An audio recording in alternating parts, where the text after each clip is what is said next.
Salut à toi héros du Nexus, c'est NageGuilly, j'espère que ça va bien. Alors aujourd'hui, on va faire une nouvelle vidéo sur Heroes of the Storm. Donc ça va être la nouvelle vidéo de la série Comprendre et maîtriser les héros. Et aujourd'hui, on va donc s'intéresser à Rehgar. Alors pourquoi j'ai choisi Rehgar? Parce que en fait c'est un support, un healer que j'aime beaucoup. C'est mon healer préféré et c'est le healer que je joue dès que je peux jouer healer. Parce que bah, s'il vient du lore de Warcraft, moi j'adore Warcraft, j'adore tout ce lore là, je trouve ça incroyable. Puis il est plutôt classe. Alors Rehgar, c'est le chaman. Dans Warcraft 3, c'est les unités chaman, hein, on le voit avec le skin là. Et donc dans Warcraft 3 c'est plutôt des casters avec un peu de contrôle et un petit peu de dégâts et qui boostent les dégâts. Là c'est plutôt vraiment le healer qui a aussi ce kit là qu'on peut retrouver dans Warcraft 3 selon les talents. Donc Rehgar ça fait partie des meilleurs healers du jeu parce que c'est un personnage extrêmement indépendant en fait. Il a tout ce qu'il faut pour clear les waves, pour prendre les camps, il a un très bon heal, il a un petit peu de contrôle qui s'améliore au fur et à mesure de la partie, il a une cleanse, il a de la mobilité, c'est vraiment un personnage, un soigneur très complet, c'est tanky et en plus de ça, ça a du dégât, quoi. Donc c'est un excellent dueliste, on verra ça tout à l'heure. Donc voilà pour la présentation, maintenant on va se retrouver tout de suite pour l'explication de ses capacités, son analyse, etc.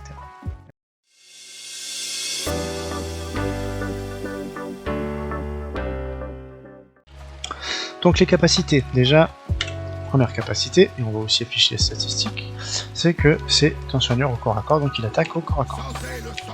Donc ça, je le répéterai jamais assez, les basiques, c'est savoir faire du hit and run, surtout quand on se fait attaquer, c'est pas mal, surtout que Rehgar est un bon dueliste, parce qu'il a du soin et il a beaucoup de dégâts, donc quand on s'attaque à un Rehgar, faut quand même faire attention, hein, surtout en situation de 1v1. On peut voir qu'il a 252 d'auto-attaque, donc de dégâts de base sur ses attaques, et une attaque speed au-dessus de une seconde, une attaque par seconde, donc c'est bien. Voilà. Il a 4170 HP, c'est vraiment un bon HP pool pour du late game, hein, je vous rappelle, niveau 20. 690 points de mana, c'est un peu bas. Surtout que ces sorts coûtent pas mal de mana. Donc, la première capacité qu'on va voir, c'est le passif en fait qui se trouve sur sa monture. En fait, Rehgar n'a pas de monture, il va se transformer en loup, tout simplement.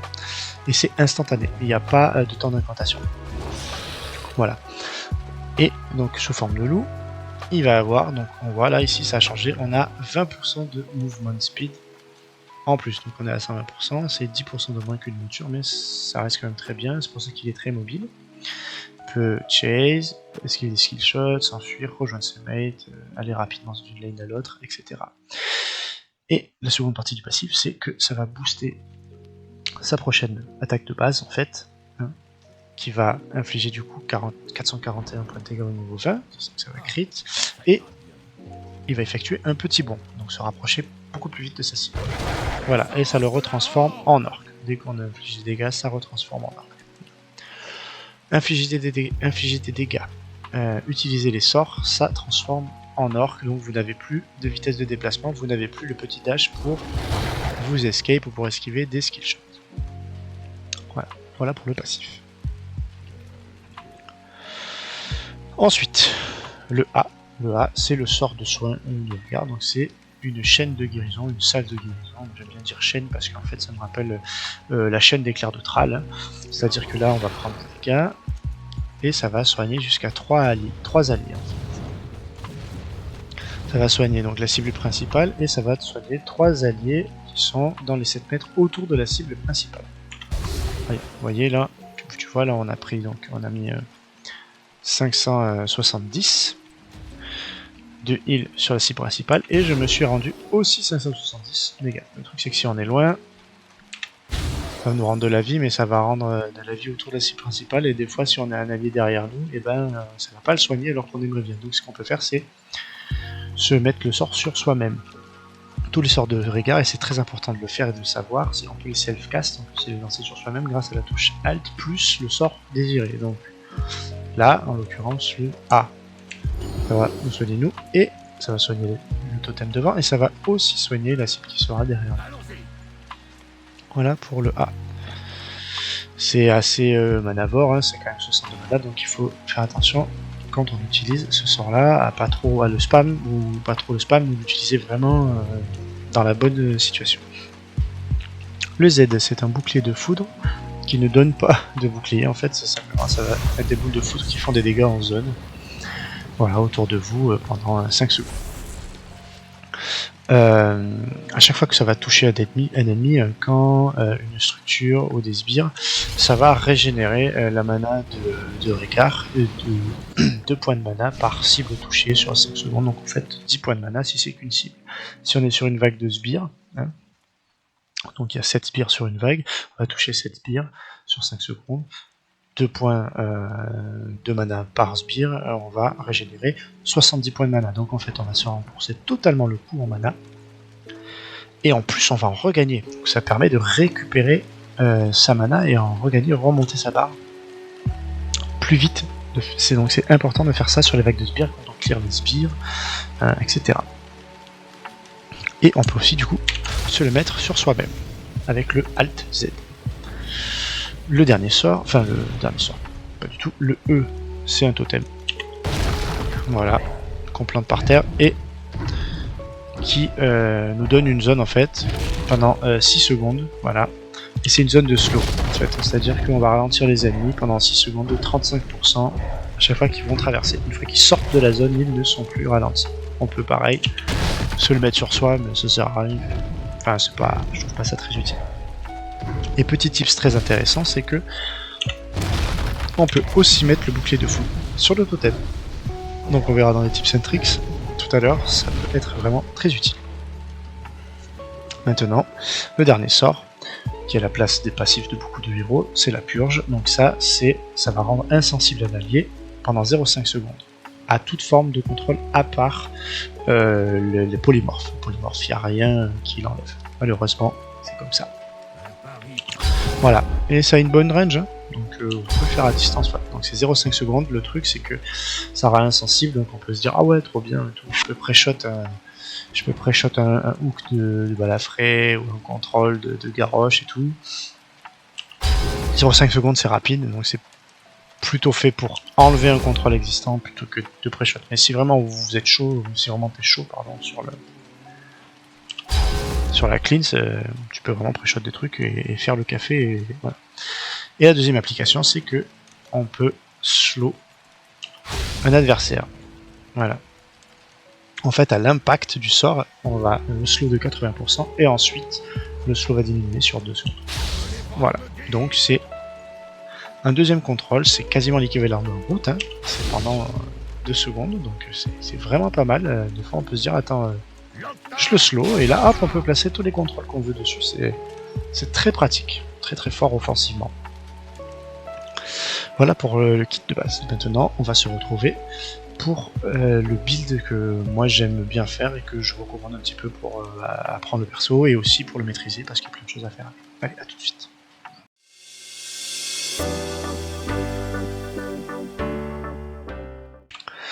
Alors, le build pour Rehgar. Moi je pars toujours totem colossal parce que ça va augmenter la zone de slow du totem, ça va devenir énorme, ça va augmenter de 50% et ça va augmenter aussi ses points de vie, il sera un petit peu plus dur à tomber. Cœur farouche est intéressant quand on veut se déplacer plus vite sur les grosses cartes, mais sinon totem colossal c'est vraiment le plus important, le monde de foudre, avoir plus de HP, bon on est déjà assez tanky, on n'a pas vraiment besoin. Donc voilà ce que ça donne avec, je vais réinitialiser pour te montrer. Je vais réinitialiser pour te montrer la zone de base. Voilà, ça c'est la zone de base. Et maintenant, si je choisis le talent du totem colossal, voilà, là on a la grosse zone par terre. Voilà. Et en plus, on peut le réactiver pour continuer à suivre une cible. Voilà pour le niveau 1. Niveau 2, je prends toujours le vif terre. Charge électrique, ça peut être intéressant. sur certaines frontlanes et tout, mais bon, le heal est quand même pas oufissime, et le totem de soin il se fait casser la figure trop facile. Donc vive terre, ça va te permettre de rendre plus de HP à tes alliés et tout, s'ils sont en dessous de 50%. C'est sûr que c'est conditionnel, mais en fight ça risque d'arriver souvent, et même si ça t'arrive à toi, tu peux tuer tes alliés. Voilà, c'est vrai que le heal c'est 88 heal par seconde, mais ça peut te faire temporiser quelques soins si tu temporises tes cooldowns ou que ton allié fait pareil. Niveau 7, alors on a un talent qui est intéressant, c'est le totem lié à la terre qui synergise plutôt bien avec le talent niveau 1, qui va te permettre de réduire les dégâts de la backline en fait. Ça va réduire la vitesse d'attaque de 25% de tous les auto-attaqueurs ou de tous les champions, et ça va aussi réduire la puissance des capacités de 15% des casters adverses en fait, hein, tout en augmentant la portée, donc pour le placer plus facilement. Le seul truc, c'est que le totem devient terrestre, là il a 570 points de vie, plus 25%, donc c'est entre 700 et 800 points de vie. Ça tombe assez facilement en fait. Les gens pensent pas souvent à le dépush, mais quand même ça risque de tomber assez facilement. Donc il y a un talent qui est quand même plus fort, c'est la purification. Donc ce talent il est très fort, il est situationnel, mais il reste fort hein, dans les bonnes situations. Purification, je trouve ça fort tout le temps. Parce qu'en fait, si on supprime les effets de contrôle, donc ralentissement, étourdissement, immobilisation, réduction ou silence, sur un allié, ça va lui rendre 482 points de vie. C'est pas mal pour temporiser une salle de guérison, ou pour temporiser un ultime, après on y vient. C'est vraiment pas mal quoi. Et ce qui est aussi intéressant, c'est la deuxième partie qui va permettre, s'il y a pas mal de boucliers en face, de casser le bouclier adverse, sur le champion adverse, et en plus de ça, de lui réduire ses soins de 40% pendant 2 secondes. Ça c'est super fort. Et l'effet passif, ça va réduire donc le temps de recharge de la purification. On va passer de 60 secondes à 45 secondes, et voire plus souvent, c'est quand même vraiment pas négligeable. Niveau 10, deux très bons talents. La furie sanguinaire est un petit peu plus situationnelle, et la guérison ancestrale c'est plus générique. Voilà. Encore une fois, je le répète comme dans la vidéo pour Sonias, si tu veux un guide de talent un peu plus détaillé sur les talents des héros, ce sera vraiment une vidéo dédiée juste aux talents, pourquoi tes talents, pourquoi et pourquoi pas les autres, etc. Ou dans quelles situations est-ce qu'ils peuvent être forts. Donc là, moi je vais te dire, je vais te parler de la guérison ancestrale, qui rend quand même 2587 points de vie à un héros allié, donc tu soignes complètement un carry de ta team. Mais c'est un temps de cast. Voilà, donc il faut analyser la situation. Quand le mettre, faut pas le mettre trop tôt, faut pas le mettre trop tard. Donc voilà, une seconde, ça va très vite dans ce jeu. Tu peux aussi te le self-cast sur toi, mais pas avec alt, ça ne marche pas, ils l'ont enlevé. Je suis sûr qu'ils l'ont enlevé. Et donc tu peux le faire en te ciblant toi. Ensuite, on va passer au niveau 13. Le niveau 13, donc c'est là où on va enfin avoir un vrai bouclier sur notre bouclier de foudre, et c'est le bouclier de terre. Bouclier de terre, en fait, ça va donner 14% de ton maximum de points de vie en bouclier pendant 3 secondes. Et ça c'est fort parce que ça va te permettre de temporiser des soins, etc. Et en plus, si tu sautes dans la mêlée, t'es content de te le mettre sur toi, tu peux tanker un petit peu plus, voilà. Pas avoir un peu plus de voies de sauver. Après, si vraiment tu trouves que tu manques de heal, tu peux aller chercher le raz-de-marée. Ça, c'est si tu manques de heal et que tu as du mal à gérer le mana, tu vas avoir plus de heal plus souvent, et surtout ça va réduire le cooldown, le coût en mana pardon, de la salle de guérison de 20 points, c'est pas négligeable. Voilà pour ça. Et surtout le bouclier de terre en fait c'est très important dans le combo pour vraiment save les alliés. Ça permet de temporiser énormément une salle de guérison, on le verra après. Niveau 16, on prend tout le temps le totem d'emprise de la terre parce que ça inflige des dégâts de zone, et c'est quasiment en route de zone pendant 1 seconde. C'est juste beaucoup trop fort. En plus, avec la synergie du niveau 1, c'est n'importe quoi. Voilà, et là, ça ne marche pas sur le recast par contre, ça ne marche pas du tout. Ça marche que sur la première apparition. Voilà. Donc, niveau 16, totem d'emprise de la terre. Niveau 20, mis à part l'amélioration de la furie sanguinaire, tout le reste est très fort. Mais je parlerai de celui que moi je vous conseille, malheureusement ça se fait counter par de l'anti-heal, donc vraiment s'il y a de l'anti-heal en face, moi je conseille vraiment plutôt de partir sur la conduction élémentaire pour avoir du shield et que ça se fait pas counter, voilà. Combattant de la fosse extrêmement fort sur un build sale, très très fort parce que ça va augmenter les soins, mais on en parlera dans une autre vidéo si tu le souhaites. Donc la bénédiction du long-voyant, s'il n'y a pas d'anti-heal, encore une fois, hein, ça va te permettre, après ton premier cast de heal, d'en avoir une seconde après, et ça va te permettre à ton ultime, sur le premier et sur le plus long cast, de heal en zone de 50% du montant heal sur la cible principale. Donc je te montre ça de suite. On prend un petit peu des coups, pardon. Voilà, je m'approche, tac, je la claque. Voilà, 1294, voilà, et hop, je suis ruine. Donc il faut se tenir dans cette zone là, il faut être pas trop loin quand même. Hein. C'est le seul truc, c'est qu'il faut être un petit peu paquet, voilà. Voilà, pour les talents de Rehgar. Et donc maintenant on va passer sur les combos, les tips and tricks.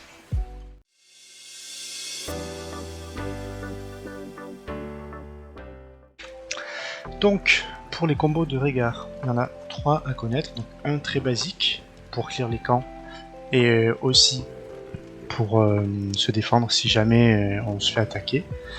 Donc, c'est le auto-attaque W auto-attaque. Auto-attaque forme de loup auto-attaque. Quand on clear les camps, c'est vraiment pour maximiser les dégâts du loup contre les camps. La variante qu'on peut y ajouter, c'est que pendant la première animation d'auto-attaque, tu peux ajouter le bouclier sur toi. Voilà. Et là on est à 1226, donc ça maximise bien sur le camp, et ça met des bonnes patates sur le mec qui vient t'embêter. Deuxième combo, c'est un combo pour engage, contrôler et potentiellement tuer une cible. Donc là il faut se mettre en forme de loup, on jump, on fait un E derrière la cible, on se met un shield sur soi ou sur un allié et on tape. Donc, jump, EZ. Voilà, avec le E le plus loin possible de la cible, enfin, à max range, hein, bien sûr, faut pas avoir de petits déplacements entre les deux. La première variante à ajouter à ça, c'est que une fois que tu as placé ton totem, ton E derrière la cible, tu peux mettre une purge sur la cible pour annuler le soin qu'elle va recevoir et la contrôler encore un peu plus. Donc on va faire jump, E, DZ. Ok, non, complètement raté le Z. Donc je te remontre une seconde fois. Jump, E, DZ. Voilà. Ça c'est pour faire vraiment un maximum de dégâts pour annuler les soins. Le dernier combo, c'est pour aider tes mates à rattraper la cible parce qu'elle va être énormément contrôlée, et même pour toi pour caler plus facilement le totem derrière. Donc là, on va faire une purge en premier à distance, donc on va faire D, jump et EZ. Voilà. Ça, c'est pour les combos de combat de Rehgar. Et le dernier combo, c'est un combo de heal en fait. C'est vraiment pour sauver tes mates d'une situation très délicate. Un mate en particulier parce que la guérison ancestrale c'est mono cible, même si niveau 20 on peut l'avoir en zone. En fait pendant le temps de cast de la guérison ancestrale, ton allié va prendre plein de dégâts en fait. Et donc toi tu peux vraiment temporiser ces dégâts en mettant un bouclier qui a le shield maintenant, qui a vraiment un shield, plus un A. Donc on va faire RZA. Voilà, et là tu auras temporisé quelques dégâts et tu auras permis d'avoir la guérison ancestrale qui va le sauver. La variante ajoutée à ça, c'est quand tu vas soigner ton allié et qu'il est contrôlé, et ben tu peux le clean, ou alors si tu vas vraiment, tu vois vraiment qu'il va se faire contrôler, et ben tu mets la guérison ancestrale et tu pré-shot le contrôle. Donc RDZ. Voilà. Ça c'est pour les combos de Rehgar. Maintenant on va voir les tricks and tips. On va commencer par le petit tricks. Il n'y en a qu'un, c'est vraiment avec le loup. Hein. Comme tu as un jump, ça crée de la distance, et donc tu peux esquiver des skill shots. Là, je vais me faire route par un task ou un jump, et je jump. Il y a un Malganisk qui va me mettre son dernier coup de A, son dernier coup de A, je cours, hop, et là j'esquive. Ok, on va faire ça aussi, hop, sur les sbires ou sur les milieux. Ensuite, comme on a vu, ça crée de la distance, donc tu cours, là tu vas te faire, tu t'es en train de... Il y a un mec qui arrive en monture, tu jump et tu t'en vas. Et pour vraiment assurer la fuite, tu peux mettre un self E, donc tu casses le E sur toi en fait, comme ça ça va pop le totem là où tu es, et le gars il va être slow, il pourra pas te rattraper en fait. Voilà. Maintenant les petits tips. Le petit tips c'est uniquement avec le totem. Donc il y a trois tips à connaître avec le totem. Le premier c'est que le totem te donne la vision dans les bush et te donne de la vision de partout en fait. Donc plutôt que de face check en fait, tu vas pouvoir mettre un totem dans un bush pour prendre la vision. Si les ennemis sont là, ben, ils ne pourront pas te rattraper de toute façon, ils seront contre toi. Et on voit la vision, elle est très correcte. Ensuite, le deuxième tips par rapport au totem, c'est que tu peux le cast à travers le mur, donc tu peux te révéler une zone derrière un mur. Voilà, maintenant on a toute cette vision là. Et bien sûr, hein, ça marche sur le recast. Voilà. Dernier tips, avec le totem encore, hein, forcément, je l'ai dit, c'est que tu peux lui faire tanker des coups de tour ou de fort aussi. C'est-à-dire si tu veux faire un dive, tu peux mettre le totem pour tanker les premiers coups de tour si t'as pas de vague de sbire, ou même faire tanker une vague de sbire sur un push. Et en fait, tu peux le recast pour lui sauver un barre de vie. Voilà, tu vois là, il a pu tanker un coup de plus. Voilà pour les petits tips and tricks à faire avec la forme de loup et le totem. Et maintenant, on va voir l'efficacité du clear niveau 20 de camp et de wave, et aussi l'efficacité de regard sur le clear de wave niveau 1.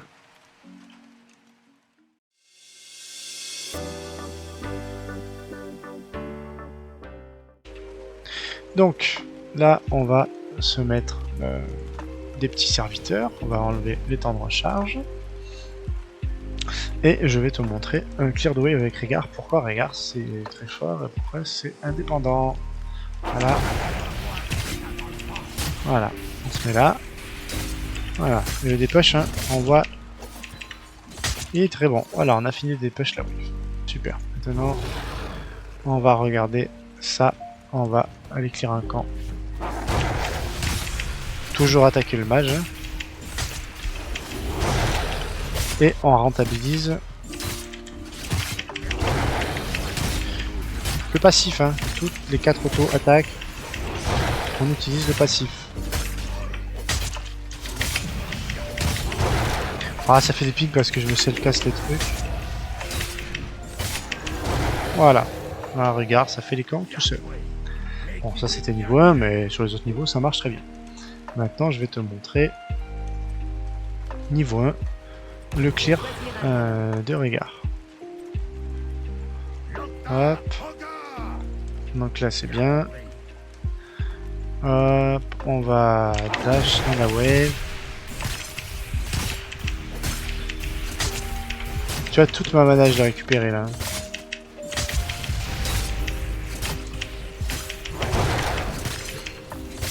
Voilà. Ça, c'est pour le clear niveau 1 de Rehgar. Et le petit tips, comme on peut mettre, tu l'as vu tout à l'heure, le shield sur le totem, c'est que si vraiment les ennemis push et tout machin, que toi tu veux des push, ça arrive rarement qu'ils dépush le totem quand même. S'ils push et que toi... Ah ok, j'attendais les serviteurs, ils étaient pas là. S'ils push et que toi t'as envie de farm safe et tout, et qui s'occupent pas de ton totem, et bah là quand la vague se rencontre, ou même sous tes tourelles, tu mets ça, et voilà. Et c'est tout. Et voilà comment ça a des push la wave. Donc voilà pour le petit tips là de clear sur le totem. Donc c'était tout pour aujourd'hui, c'était tout pour le guide de Rehgar. Donc j'espère que ça t'aura plu, que tu auras appris des choses, que ça t'aura donné aussi envie de jouer Rehgar. Si tu veux laisser un commentaire pour avoir peut-être un guide sur les talents de regard, sur d'autres personnages. Si tu veux des guides sur les maps, j'ai commencé d'ailleurs, il y a une série de guides sur les maps que tu peux aller voir, c'est Temple Céleste. Il y a un guide sur Sonia aussi, et tu peux t'abonner à la chaîne, activer la cloche pour les nouvelles vidéos, laisser un petit pouce pour le référencement, ça aide un petit peu de visibilité parce que bon, il y a très peu de guides FR sur les Heroes of the Storm, c'est pour ça que je l'ai fait d'ailleurs, parce que bon, je m'éclate aussi à faire ça, hein, c'est un contenu que j'adore faire. Et puis surtout, tu peux passer en live pour chatter, rigoler et échanger sur le jeu. Voilà, donc j'espère te voir là-bas. Allez, salut, c'était Najgeli. Ciao, ciao.